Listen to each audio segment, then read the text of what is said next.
నిర్గమాకాండం 15వ అధ్యాయము 11వ వచనము. అందరూ కలిసి చదువుకున్నాం. గట్టిగా స్పష్టంగా చదవండి అందరూ కూడా. 15వ అధ్యాయము 11వ వచనం. యెహోవా పరిశుద్ధుడు, స్తుతి కీర్తనలు ప్రకటించుటకు అద్భుతములు చేయువాడు నీ వంటి వాడు. చిన్న ప్రార్థన చేస్తున్నాం. మోకరించండి. ప్రేమ మా పరలోకపు తండ్రి, మీ ప్రియ కుమారుడైన యేసుక్రీస్తు ప్రభు నామమున ఈ రాత్రికాల సమయం తండ్రి రేపటి ప్రార్థన మందిరములు మీరు ఇచ్చిన మంచి ఆత్మీయమైన సహవాసంతో వందనములు. ఇంతవరకు మీరు మా జీవితాల్లో చేసిన ప్రభావం మీరు బట్టి ఇచ్చిన సమయాన్ని బట్టి వందనములు. సాక్ష్యాన్ని ప్రభావం మరి ముఖ్యంగా తండ్రి ప్రజలకి చెప్పిన ప్రభావ తండ్రి విశ్వాసం లేని వారు సంపూర్ణ విశ్వాసం ఇచ్చేవారుగా సహాయం సమయాన్ని జీవించి ఆస్వాదించమని యేసుక్రీస్తు ప్రభువు నామమున స్తుతించి ప్రార్థించి వేడుకుంటున్నాము తండ్రి. ప్రియమైన వాళ్ళారా, మా సొంత ఊరు అనంతపురం జిల్లా ధర్మవరము పట్టణము. ధర్మవరం దేనికి ప్రసిద్ధి అంటే కొంతమంది తెలుసుకుంది, పట్టుచీరలకు ప్రసిద్ధి ధర్మవరం. అక్కడక్కడ పెద్ద పెద్ద షాపులు మీద వేస్తారు, ధర్మవరం చీరలు అని వేసింటారు. కంచి పట్టు చీరలని వేసింటారు, వెంకటగిరి చీరలని వేసింటారు, గద్వాల చీరలని కూడా ధర్మవరం పట్టు చీరలు. ధర్మవరము పట్టు చీరలకి ప్రసిద్ధిగాంచినది. మా నాన్నగారి పేరు చింతా నాగప్ప, మా అమ్మ పేరు నారాయణమ్మ. మేము కూడా చేనేత కుటుంబానికి సంబంధించిన వాళ్ళు. మేము కూడా నేసేవాళ్ళం. ప్రగతి వేద క్షత్రియులు అంటారు కులాన్ని. అలాంటి కుటుంబంలో జన్మించాను నేను కూడా. తర్వాత మా నాన్న కూడా మగ్గం వేసేవాడు. నా చిన్నప్పుడు పట్టు చీరలు మగ్గం వేసేవాడు. మా అమ్మ కూడా మగ్గం వేసేది. తర్వాత మాకు కులదేవత ఉండేది. ఆ కులదేవత పేరు చౌడేశ్వరి. ఏం పేరండి? విన్నారా? హైదరాబాద్ విన్నారా? చౌడేశ్వరి. ప్రతి ఒక్కరికి కూడా కులదేవతలు ఉంటారు కదా. కొంతమంది గంగమ్మ ఉంటుంది, పెద్దమ్మ ఉంటుంది, ఎల్లమ్మ ఉంటుంది, పోలేరమ్మ ఉంటుంది. ఇంకా చెప్పండి కొన్ని. పాలమ్మ ఉంటుంది. ఇంకా చెప్పండి. అంతేనా? ఇంకా చదవండి. ముత్యాలమ్మ. ముత్యాలమ్మ కూడా కొంతమంది కులదేవత. ముత్యాలమ్మ కూడా ఇర్రమ్మ. అక్కని చెప్పలేదే, మర్చిపోయినారా? ప్రతి ఒక్కరికి కూడా కులదేవత ఉంటుంది. మాకు తొగటి మీద క్షత్రియులకి కులదేవత ఎవరంటే చౌడేశ్వరి దేవత. చౌడేశ్వరి కళ్యాణ మండపం కట్టించారు. దేవాంగులు ఉన్నారు, వాళ్ళకు కూడా అంతే అనమాట. ఈమె చౌడేశ్వరి దేవత. పద్మశాలు ఉన్నారు, వాళ్ళకు కూడా దేవత. కాబట్టి మా ముఖ్యమైన ప్రజలు చౌడేశ్వరి దేవత అన్నమాట. ఆ చౌడేశ్వరి జ్యోతులు చేసేవాళ్ళు. పండుగ వస్తే కనుక ఇంటికి ఒక పొట్టేలు నరకాలన్నమాట. నరికేది ఆమె పేరు చెప్పేది, తినేది మేమే అన్నమాట. నరికేది ఆ ముందు నరికేది గుడి ముందుగా ఆ చౌడేశ్వరి దగ్గరికి పోయి పొట్టేలు తీసుకొని పోయి ఒక ఏడు తెక్కొట్టాల తలని. తెక్కొట్టి మళ్ళీ వచ్చేసి మేము తీసుకుపోయేది, మేము కోసుకునేది, మేము వండుకునేది, మేమే తినేది. మేము ఆమె తినదు, ఆమె పేరు చెప్పుకొని మేము తినేది తాగేది. అంతే పండగ అంటే. అంతే. జ్యోతులు దేవతలు అంటే కనుక తినేది ఏం చెప్పండి? తాగేది. అదే ఆ విధంగా జీవిస్తుంటే మా నాన్నకి 5 మంది పిల్లలు పుట్టారు. 5 మంది పుట్టిన తర్వాత చిన్న చిన్న పిల్లలు అమ్మ నన్ను మట్టం వేసేవాళ్ళు. తర్వాత వచ్చేసి చిన్న వయసులో పెళ్ళయింది. నాన్నకు కూడా ఒక వయసు 30 ఏళ్ళ వయసు ఉంటుంది. 5 మంది పిల్లలు పుట్టారు. నాన్నకు జబ్బు వచ్చింది. జబ్బు స్టార్ట్ అయింది. నేను చెప్పేది 1962 సంవత్సరంలో జరిగిన సంఘటన చెప్తున్నా. ఇప్పుడు జ్ఞాపకం. జబ్బు చేసింది. జబ్బు ఎక్కువ అయిపోయింది. మగ్గము చేతకాల. మా అమ్మకు నేయలేదు. తర్వాత టీవీ అని తెలియదు. టీవీ ఆ కాలం గోల్డ్ టీవీ డెమోక్రటిక్ టీవీ అని వచ్చింది. పూర్తిగా మంచంలో పడుతున్నారు. దాన్ని బాగు చేయించుకోవాలని అనేక పొరపడినారు. చివరికి వచ్చేసి బంగారం వేసినారు, మగ్గాలు అమ్మినారు, ఇల్లుంటే ఇల్లు కూడా అమ్ముకున్నారు. డబ్బులన్నీ అయిపోయినాయి. చూపించుకోవడానికి డబ్బులు లేవు, తినడానికి కూడా తిండి లేదు, ఉండడానికి కూడా ఏం లేదు. అట్లా అయిపోయింది పరిస్థితి. జబ్బులు 5 మంది పిల్లలు. అర్థం కాదు. మా అమ్మ 3 దేవతలు పూజించేది. 4 గోడల మీద కూడా 3 దేవతలు పూజించేది. కానీ ఏం లాభం. చివరికి డాక్టర్లు చెప్పారు, అమ్మ నీ భర్తకు చేయగాలి బాగా ముదిరిపోయింది, 6 నెలల కంటే ఎక్కువ పట్టకూడదు, చనిపోతాడు అని చెప్పారు. ఎట్లా ఉంటుందండి? ఎంతమంది పిల్లలు వాళ్ళకి? మా అమ్మకి ఎంతమంది పిల్లలు? అప్పటికే 5 మంది పిల్లలు.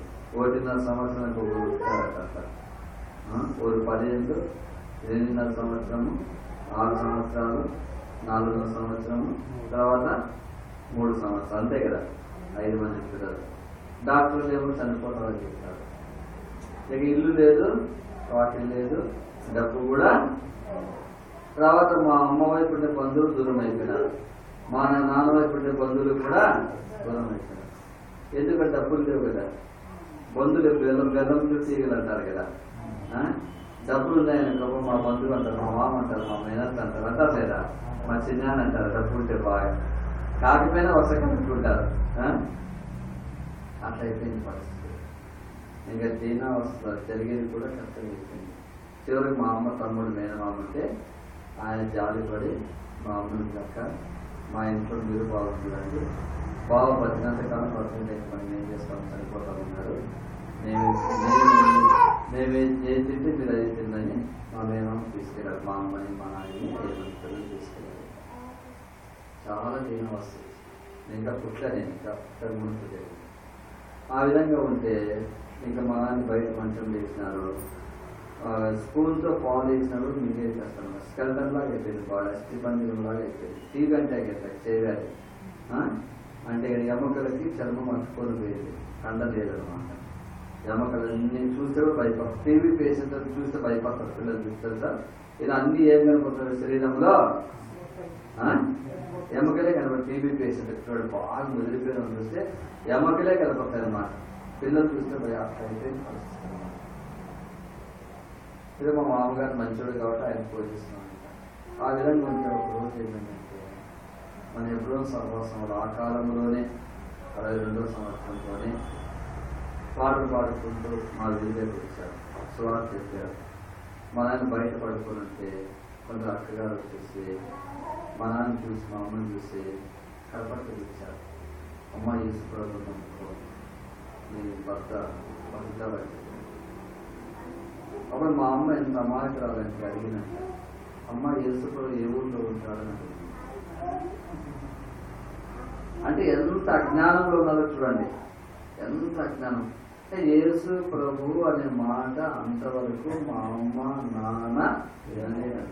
అంతవరకు వాళ్ళు బాగా జ్ఞానం, ఎంత అజ్ఞానంగా ఉన్నారు. కానీ కొన్ని మాటలు చెప్తారు, అమ్మ యేసు ప్రభు నమ్ముకుంటే మీ భర్త ఖచ్చితంగా కొడతారు. మా అమ్మకి ఏం కావాలి, మా నాన్న బతకాలంటే. అప్పుడు చెప్పింది, ఏ దేవుడు అయితే ఉంది అమ్మ బాగా ఇస్తారు, యేసు ప్రభు నమ్ముకుంటాను అని చెప్పింది. తర్వాత 10 ప్రార్థన ఉంటుందని చెప్పారు. ఇంట్లో విగ్రహాలన్నీ తొలగించుకున్నాం. నమ్మకం పోయింది వాటి మీద. ఏడ్చి ఏడ్చి ఏడ్చి ఏడ్చి నమ్మకం తొలగించింది ప్రార్థన. మా నాన్న కూడా మెల్లిగా కానీ హాస్పిటల్లో చేర్చుకోవాలి విశ్వాసం కానీ. ఆ విధంగా ఉంటే ఒక రాత్రికాల సమయంలో మా నాన్న ఏడ్చాడు. ఏడ్చి చిన్న ప్రార్థన వచ్చినాడు, ప్రార్థన చేశాడంటే, యేసుప్రభువు దేవుడైతే నన్ను పంపించాను, నేను చనిపోతే నా భార్య నా బిడ్డలు నువ్వు బతికేసి నిన్నే నమ్ముకుంటాను ప్రభావ. ఏడుస్తూ ప్రార్థన చేశాడు, పడుకున్నాడండి. ఆ రాత్రి మధ్యరాత్రిలో వచ్చేసి ఒక కళలో వచ్చేసి యేసుకు మా నాన్ని ఈ విధంగా ఏడ్చి ప్రార్థన చేస్తాను. ఉదయకాలం వచ్చేసి కూర్చున్నాడు మంచంలో, లేచినాడు. తర్వాత మళ్ళీ వాళ్ళ అక్కలు వచ్చారు, వాళ్ళు చెప్పినారు, అదే ఈ విధంగా ఏడ్చి ప్రార్థన చేసినాను,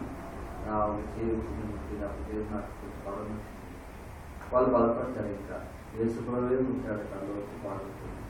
6 నెలలకంతా పూర్తిగా పాడుతుంది. 6 నెలల తర్వాత మళ్ళీ ఏం వేశాడు చెప్పండి. ఇప్పుడు చూడండి, డాక్టర్లు చెప్పారు 6 నెలలకు ఏమంటారన్నారమ్మా, చనిపోతాడన్నారు. ప్రభు నమ్మిన తర్వాత 6 నెలలకు బాగైపోయి ఆయన మగ్గం వేశారు. మగ్గం వేయడం మాత్రమే కాదు, జబ్బు బాగైన తర్వాత 5 మంది పుట్టాము. అంతకుముందు 5 మంది జబ్బు వచ్చింది, నాకు చనిపోతామని చెప్పారు. ప్రభుని నమ్ముకున్నాం, జబ్బు బాగైంది, మగ్గం వేశారు. తర్వాత ఎంతమంది పుట్టామో, నేను, మా అన్న ప్రకాశం, ఎఫ్రాయిమ్కి ఆంటీ వాళ్ళకి తెలుసు. వాళ్ళది ఎఫ్రాయిమ్ 10 ఏళ్ళ వయసు నుంచి మనకు పరిచయం. ఆంటీ గారు కూడా నుంచి పరిచయం. ధర్మవరం, అనంతపురం. మేమంతా, నేను, మా అన్న ప్రకాశం వెటర్నరీ డిపార్ట్మెంట్ పనిచేశాం. తర్వాత 3 అక్కగారు. ఎంత అక్కగారమ్మా?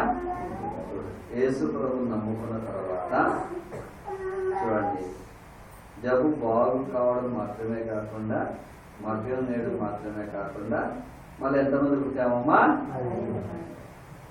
డాక్టర్లు ఏం చెప్పారు? 6 నెలల లోపల చచ్చిపోతారు. చూడండి, అందుకే రాయబడింది, వేల్పులలో నీ వంటి వాడేవాడు, యెహోవా వేల్పులలో నీ వంటి వాడేవాడు. కాబట్టి ప్రేమైన వాళ్ళ ఆయన వంటి వాడు వేలుపులు అంటే కుల ముక్కుడు దేవతలు ఆయనలాగా లేనే లేరు, లేనే లేరండి, లేనే లేరు. అంత గొప్ప అద్భుతం మా కుటుంబంలో జరిగించారు, అంత అద్భుతం జరిగించారు. కాబట్టి మన జీవితాలలో చేసే నమ్మాలన్నమాట. నీవు నమ్మిన ఎడల చెప్పండి, దేవుని మహిమను చూతువు. దేవుని మహిమను చూడాలంటే దేవుని బిడలారా, అద్భుతం చూడాలంటే దేవుని బిడలారా, ఆశ్చర్య కార్యం చూడాలంటే దేవుని బిడలారా, మనం ఆయన నమ్మాలి. నమ్మితే తప్ప. అందుకే మా నాన్న పేరు కూడా వచ్చేసి లాజరుని పెట్టారు. ఏ పేరు పెట్టారండి? లాజరుని పెట్టారు. ఎందుకు పెట్టారంటే ఆ పేరు, లాజరు కూడా బైబిల్లో బాగా తెలుసు కదా, చనిపోయినాడు, సమాధి చేసినాడు. ఎన్ని రోజులు అయింది? 4 రోజులు. 4వ దినము, 4వ దినము యేసు ప్రభు వస్తా అంటే మాత మరి ఏ ప్రభు ఇప్పుడు ఇస్తే లాభం ఉంది, అప్పుడే వచ్చింటే బాగుండదు అన్నాడు కదా, చెప్పండి. కానీ యేసు ప్రభు అన్నాడు, అమ్మా నీవు నమ్మితే దేవుని మహిమ. సమాధి దగ్గరికి వెళ్ళాడు. ఆల్రెడీ సమాధిలో శవం వచ్చేసి 3 రోజులు అయిపోయింది, ఇంకా మట్టికి మట్టి అయిపోయింది 3 రోజులు అంటే. కానీ యేసు ప్రభు వచ్చి, లాజరు బయటికి రా. 6 అడుగులు లోపల ఉన్నారు సమాధి, మట్టి ఉంది, 6 అడుగులు ఎత్తుంది మట్టి. లోపల అవయవాలన్నీ విడిపోయింటాయి. చెప్పాలి, 3 రోజులు విడిపోయింటాయి. మన జంతువులు చూస్తుంటాం కదా, ఎక్కడ కుక్కలు చనిపోయింటాయి కదా, 1 రోజు బాగానే ఉంటుంది, 2వ రోజు ఏమైంటున్నది, ఇంతలా అయిపోతుంది, 3వ రోజు ఏమైంటుంది, పార్ట్ అని పగిలిపోయింటుంది, దుర్వాసన వస్తాను, దాని వైపు పోలేమన్నమాట. కానీ ప్రేమైన వాళ్ళు కదా, లాజరు లేదంటే కట్లిపోయేమన్నారు. మళ్ళా మళ్ళీ ఏమొచ్చింది, అందుకే మా నాన్న పేరు కూడా సేవకులు వచ్చేసి, లాజరు చనిపోయిన వాళ్ళు లేచినాడు కాబట్టి మనకు లాజరు పెట్టారు. ఏమి పెట్టారమ్మా? లాజరు పెట్టారు. చనిపోయిన ఊరంతా అక్షరమైనారు. చనిపోతాడు అనుకున్నాను, మీ చిత్తానగప్ప బతకడమైంది, మగ్గం వేయడమైంది, 5 పుట్టడమైంది, ఈయనకి ఊరంతా అక్షరం. ఆ అద్భుతమైన కార్యాలను చూసి ఇంకా కొందరు మా బంధువులు ప్రభువుని నమ్మారండి. ప్రభువుని నమ్మారు మా బంధువులు కూడా. ధర్మవులు పెద్ద సంఘం ఏర్పడింది. అప్పుడు మా కుటుంబం ధర్మవులు ప్రభువుని నమ్మది, అంటే అన్యుల నుంచి చేనేత. ఈనాడు పెద్ద మందిరం ఏర్పడి 200 మంది కూడుకుంటారు. కారణం ఏంటంటే ప్రేమైన ఉంటారా, విశ్వాసం. ఏం చెప్పండమ్మా? విశ్వాసమే, విశ్వాసం, విశ్వాసం. కాబట్టి మన అందరి జీవితాలలో మా కుటుంబం గొప్ప అద్భుతం చేశాడు. పెద్దలు ఉన్నారు, మొక్కలు ఉన్నాయి, కొడుకులు మొక్కలు బాగున్నారు. 2వ అన్న కూడా తెలుసు, ఆంటీకి తెలుసు, తెలుసు. 2వ అన్న స్టేట్ బ్యాంక్ ఉద్యోగం ఇచ్చిన ఆయనకి. ఆయనకు 3 కొడుకులు ఉన్నారు. వాళ్ళ పెద్ద కొడుకు ఇక్కడ ఉన్నారు, హైదరాబాద్ లోని అసిస్టెంట్ మేనేజర్ స్టేట్ బ్యాంక్ లో. తర్వాత వాడి భార్య ఇరిగేషన్ డిపార్ట్మెంట్ లోని ఇంజనీర్. మన ఎప్పుడు మాట్లాడించాను ఫోన్లో. చూడండి, పెద్ద ఇద్దరు కలిసి ₹1,00,000 వస్తుంది. దేవుని ఆశీర్వాదమా కాదండి? మా కుటుంబం చూడండి, యేసు ప్రభువుని నమ్ముడు ఏమైపోయేది. ఇంకో 2వ కొడుకున్నాడు అన్నకి. 2వ కొడుకు బెంగళూరులో ఉన్నాడు. వాడు మణిపాల్ హాస్పిటల్ పెద్ద ఉద్యోగం చేసేవాడు. రాజీనామా ఇచ్చి సేవ కలిపినాడు, బెంగళూరు మాట్లాడుతూ ఉన్నాడు. 3వ వాడు వచ్చేసి చెన్నైలో జాబ్ చేశాడు. 3 కొడుకులు అయితే తర్వాత మూడో ఉన్నాడు కృష్ణ అని తెలుసు, కాంతి వాళ్ళకి తెలుసు. ఆయన వెటర్నరీ అసిస్టెంట్ అనమాట కడప జిల్లాలో. ఆయనకు ముగ్గురు కొడుకులు ఉన్నారు. ముగ్గురు కొడుకుల్లో పెద్ద కొడుకు ఎంటెక్ అయిపోయింది, చెన్నైలో జాబ్ చేస్తున్నాడు. ఆయన రెండో కొడుకు వచ్చేసి కురీనంకులు ఎవరుంటారు మనోహర్ అని, ఇక్కడ కూడా వాక్యం చెప్పడానికి వచ్చాడు కదా. వచ్చే మనోహర్ చూసినారు కదా, సొంత అన్న కొడుకే వాడు, సొంత అన్న కొడుకే. ఇప్పుడు కురీనంకుల దగ్గర ఉన్నాడు, ఇప్పుడు కూడా ఉన్నాడు. వాడు సేవకి వెళ్ళాడు, డిప్లొమా అయిపోయింది కానీ సేవకి వెళ్ళాడు. పెద్దోడే ఎంటెక్ చెన్నైలో జాబ్, రెండో వాడు సేవలో ఉన్నాడు. మళ్ళీ మూడో వాడు ఉన్నాడు ప్రకాశంకి, వాడు ఈమె ట్రిపుల్ అయిపోయింది పులివెందుల జయంతిలో. హైదరాబాద్లో ప్రిపేర్ అవుతాడు, ఎగ్జామ్ రాశాడు. సెంట్రల్ స్టీల్ అథారిటీ అంట, దాంట్లో ఎగ్జామ్ పాస్ అయిపోయినాడు. ముంబైకి గ్రూప్ ఇంటర్వ్యూ కింద వచ్చాడు. తర్వాత వచ్చి ఆ ఇంటర్వ్యూ కూడా అంటే సాటిస్ఫై అయిపోతాడు. కానీ జాబ్ వచ్చినందుకో సెంట్రల్ వాళ్ళకి ఆలోచిస్తాడు. నాకు 2 కుమార్తెలు ఇచ్చాడు. ఇప్పుడు ప్రభుని నమ్మిన తర్వాత ఆశీర్వాదం అమ్మ గమనించండి. 2 కూతుర్లు ఇచ్చారు. పెద్దమ్మాయి వచ్చేసి ఇంటర్లో వచ్చేసి 97% వచ్చింది. BTech triple seat government city university వచ్చింది. రెండో అమ్మాయికి 98% వచ్చింది. ఆ అమ్మాయి సేమ్ అదే యూనివర్సిటీలోనే సివిల్ వచ్చింది అన్నమాట. చూడండి, అంటే ప్రభువును నమ్మితే మన విశ్వాసం ఉంచితే. ఒకప్పుడు వచ్చేసి మా నాన్నకి డాక్టర్లు ఏం చెప్పారంటే 6 నెలలు ఒకరు ఏమవుతారమ్మా చెప్పండి, అక్కువ చెప్పాలి. ఏమవుతారమ్మా మీరు చెప్పండి. అక్కువ డాక్టర్లు ఏం చెప్పారు, చనిపోతాడని చెప్పారు 6 నెలలకి. అటువంటి కుటుంబాన్ని చూడండి. యేసుక్రీస్తు ప్రభువునందు విశ్వాసం ఉంచడం వలన పాపాలు క్షమించాడు, తర్వాత రోగాన్ని కూడా తొలగించాడు, మాధురుడి శాపాన్ని తొలగించాడు. ఇలా దరిద్రత నుంచి కూడా దేవుడు ఏం చేశాడు, ఎంత గొప్ప దేవుడు. కాబట్టి అయ్యామ్మా నేను జీవితం. అందుకే ఇక్కడ ఇశ్రాయేలు ప్రజలకు పాట పాడతారు, యెహోవా వేలుపులలో నీ వంటి వాడేవాడు, పరిశుద్ధ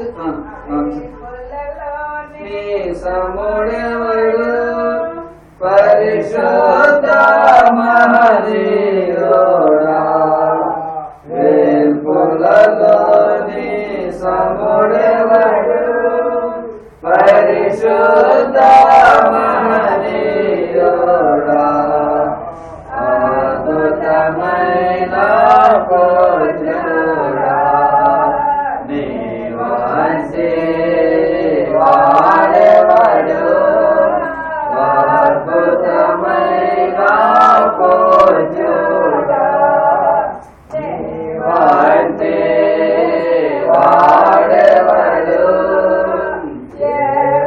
యెహోవాను గానము చేసెదము ఏకముగా, మనకు రక్షకుడాయనే, ఆయన మహిమ పాడెదము, ఆయనను వర్ణించెదము, ఆయనే దేవుడు మనకు, ఆయనను వర్ణించెదము, ఆయనే దేవుడు మనకు. కాబట్టి దేవుడు గారా అమ్మాను ఎటువంటి సమస్యలో ఉన్నా, ఎంత కష్టంలో ఉన్నా, ఎంత భయంకర రోగం నిన్ను ఆవరించి ఉన్నా కూడా, ఒక డాక్టర్లు బాగు కాదని ఆ విధంగా చెప్పినా కూడా, కానీ విశ్వాసం ఉంటే చాలు, విశ్వాసం ఉంటే చాలు అని ఎందుకంటే యెహోవానైన నాకు అసాధ్యమైనది ఏదైనా కలదా. చూడండి, యెహోవానైన నాకు అసాధ్యమైనది ఏదైనా కలదా, నాకు సమస్తము కూడా సాధ్యమే అని చెప్తున్నాడు యెహోవా దేవుడు. ఆయనకి సమస్తము కూడా సాధ్యము. ఎప్పుడంటే నువ్వు ఆయన విశ్వాసం ఉంచినప్పుడు, బలమైన విశ్వాసం ఉంచాలి. యేసుక్రీస్తు ప్రభు ఆశామాషి దేవుడు కాదు. ఆయన లోక రక్షకుడు, పాపుల రక్షకుడు, పాపుల విమోచకుడు, ఆయన శక్తిగల రక్షకుడు. ఆయన అద్భుతం చేయగలడు, అక్షరేఖలు చేయగలడు, నా జీవితాన్ని మార్చగలడు. ఆయన బలమైన విశ్వాసం ఆయన ఉంచినప్పుడు ఆయన నీ జీవితంలో గొప్ప అద్భుతాన్ని చేయగలడు ఆయన జీవితం. నీ జీవితంలో అమ్మా విశ్వాసం ఉంచాలి. ఆ విధంగా మా అమ్మ నాన్న విశ్వాసం ఉంచారు, గొప్ప అద్భుతం జరిగించారు. ప్రేమైన వాళ్ళరా, ఒకప్పుడు స్థలాలు ఇల్లు కూడా అమ్ముకున్నారు. తర్వాత మా నాన్న వచ్చేసి 40కి 4 స్థలాలు సంపాదించారు ధర్మంలో. దేవుని మహిమ కదా చెప్పండి. దేవుడి మహిమ చూడండి. ఆయన నమ్మితే యేసు ప్రభువుని ఎవరైతే నిజంగా విశ్వాసం ఉంచుతారో వారి యొక్క దరిద్రం అంతా కూడా తొలగించబడుతుంది. మరి పెంట కుప్పం నుండి పైకి లేవనెత్తేవాడు ఆయనే. అక్కడ ఉన్నాడు మనకి. అయ్యమ్మా, పెంట కుప్పం నుండి పైకి లేవనెత్తేవాడు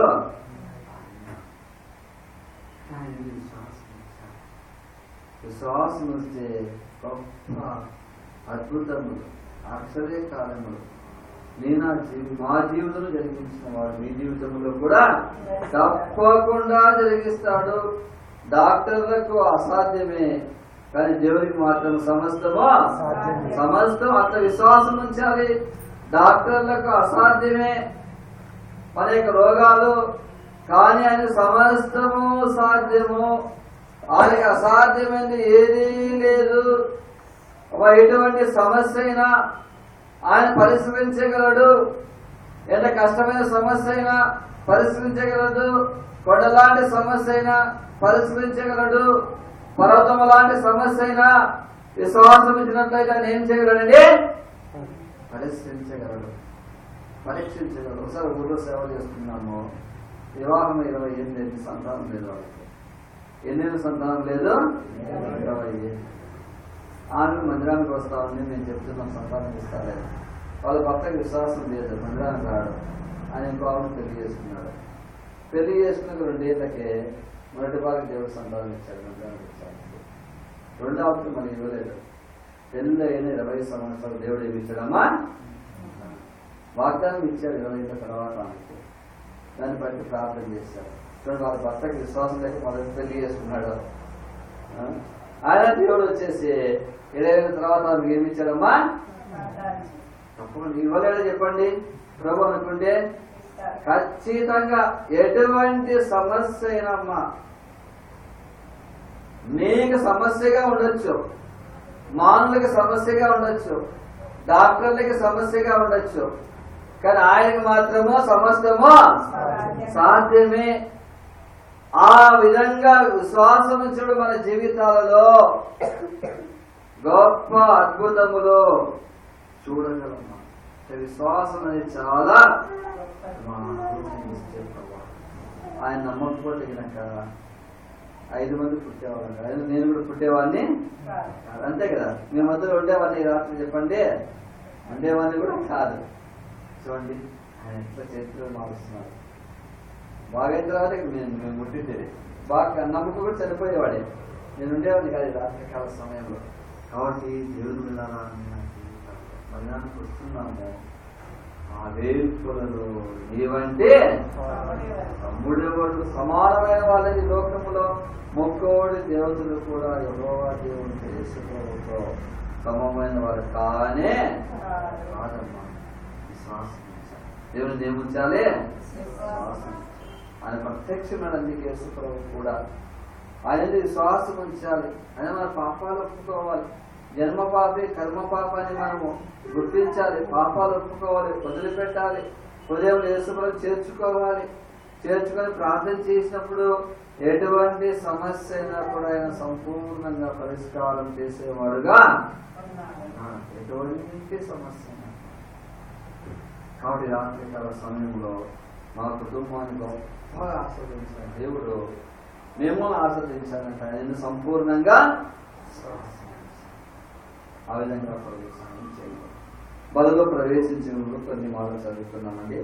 కొన్ని మా హెచ్చరికలు. న్యాయాధిపతుల గ్రంథము న్యాయాధిపతుల గ్రంథము